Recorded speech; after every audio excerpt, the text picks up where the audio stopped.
मिरजेचे बहुजन समाजाचे नेते डॉक्टर महेश कुमार कांबळे यांनी प्रभाग क्रमांक 3 मधून निवडणूक लढवण्याचा निर्णय घेतला आहे। सांगली मिरज आणि कुपवाड शहर महानगरपालिका प्रभाग क्रमांक 3 मधील अनुसूचित जाती प्रवर्गातून डॉक्टर महेश कुमार कांबळे यांनी लढण्याचा निर्णय घेतला आहे। या प्रभागाचा विकास करण्यासाठी माजी नगरसेविका अनिता वनखंडे यांनी कोणताही प्रयत्न केला नाही असा आरोप डॉक्टर महेश कुमार कांबळे यांनी केला आहे। 18 कोटींची विकास कामे केल्याचे पुरावेनिशी असल्याचे सांगत आहात तर ती आम्हाला समक्ष दाखवा असे आवाहन त्यांनी यावेळी वनखंडे यांना केले।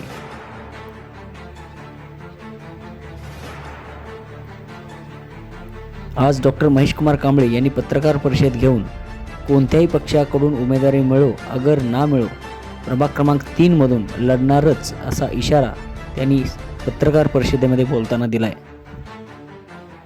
सांगली मिरज आणि कुपवाड शहर महानगरपालिकेच्या 2026ला होणाऱ्या सार्वत्रिक महानगरपालिकेच्या निवडणुकीसाठी त्या निमित्तानं आज मी प्रेस आयोजित केलेली होती आणि त्या प्रेसमध्ये आपण आज जाहीर केलेलं आहे की मिरजेतील प्रभाग 3A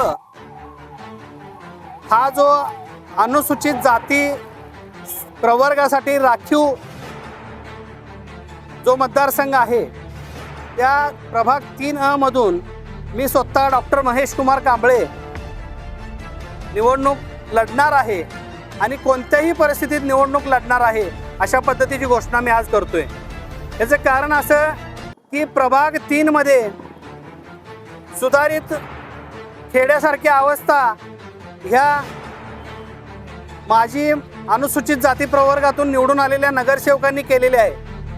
अनुसूचित जाती प्रवर्गातून मागासवर्गीय प्रवर्गातून निवडून आल्यानंतर महाराष्ट्र शासनाचा असेल महापालिकेचा असेल सामाजिक न्याय विभागाचा मोठा निधी मिळतो आणि तो निधी आपण त्या मतदारसंघामध्ये खर्च करून त्या स्थानिक नागरिकांना तिथला विकास करून त्यांना सुखसुविधा मिळवून देणं हे प्राधान्यानं त्याचं काम असतं।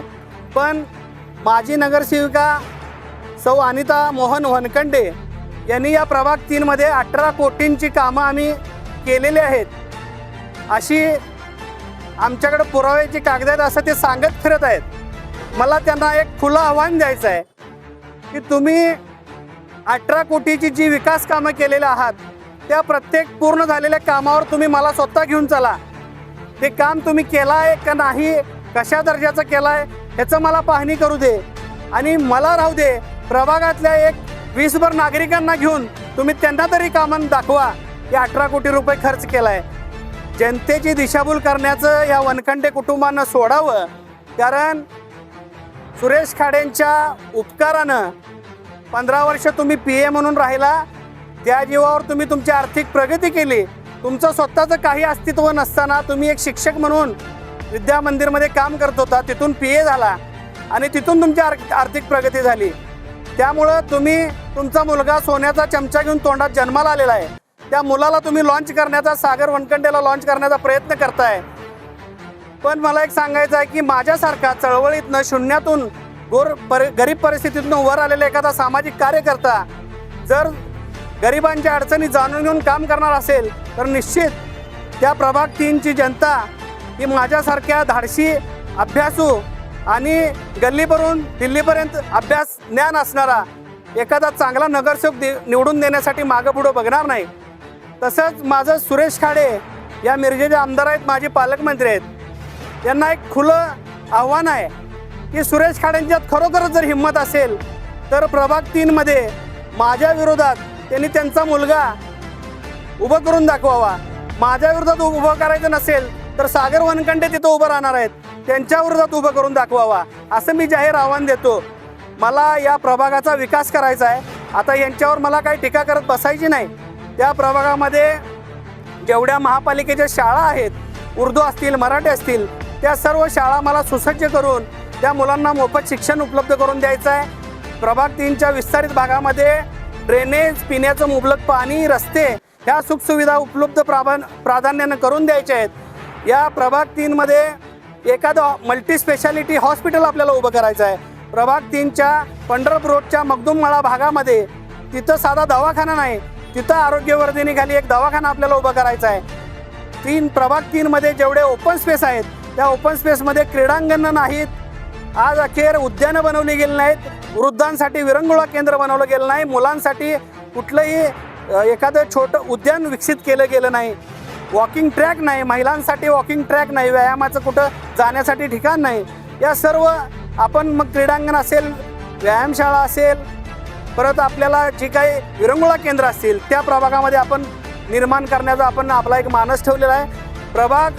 मला जर या प्रभाग 3मधल्या नागरिकांनी निवडून दिलं तर मी कुणाच्या पॅनलमध्ये असेन नसेन तो भाग वेगळा, पण निश्चित मी एकटा निवडून आल्यानंतर त्या माझ्या 4 प्रभागातल्या साथीदारांना घेऊन, किंवा जर मी कोणाच्या पॅनलमध्येच गेलो नाही, एकटा लढलो, तर मी एकटा महाराष्ट्र शासनाच्या सामाजिक न्याय विभागाचा जो फंड मिळतो, जो निधी मिळतो, तो मोठ्या प्रमाणात आणून या भागातले अजून अर्धवट राहिलेली जी कामं आहेत, प्रत्येक जाती धर्माची जी धार्मिक स्थळं आहेत, ईदगाह आपला प्रामुख्याने मिरजेतला मुस्लिम समाज प्रत्येक ईदला तिथं नमाज पठण करतो, तिथं कोणत्याही पद्धतीचा विकास झालेला नाही, सुधारणा झालेली नाही, ती करण्याचा आपला मानस आहे.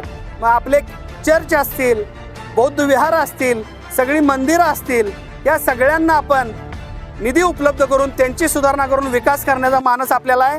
या प्रभागामध्ये कुठलाही जातीभेद मतभेद न ठेवता सर्व धर्मसंभाव अशा पद्धतीनं आपण गुण्यागोविंदानं सगळ्या नागरिकांना सोबत घेऊन, सगळ्यांना एकत्र घेऊन या प्रभाग 3चा विकास साधण्यासाठी मी आज माझी उमेदवारी प्रभाग 3 मधून जाहीर करतोय.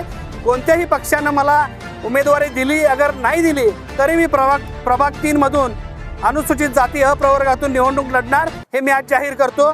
जय भीम, जय शिवराय, जय भारत.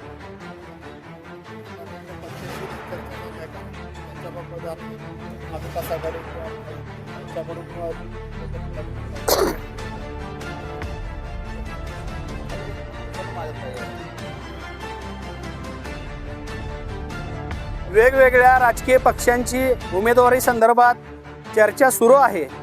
या 2-3 दिवसामध्ये चित्र स्पष्ट होईल आणि त्या प्रभागातील ज्या नागरिकांची मतं आहेत की बाबा कोणता पक्ष, कोणतं चिन्ह की डॉक्टर तुम्ही घेऊन थांबावं, असं प्रभागातल्या काही नागरिकांची मतं घेऊन आपण त्या पक्षाची उमेदवारी फायनल करणार आहोत.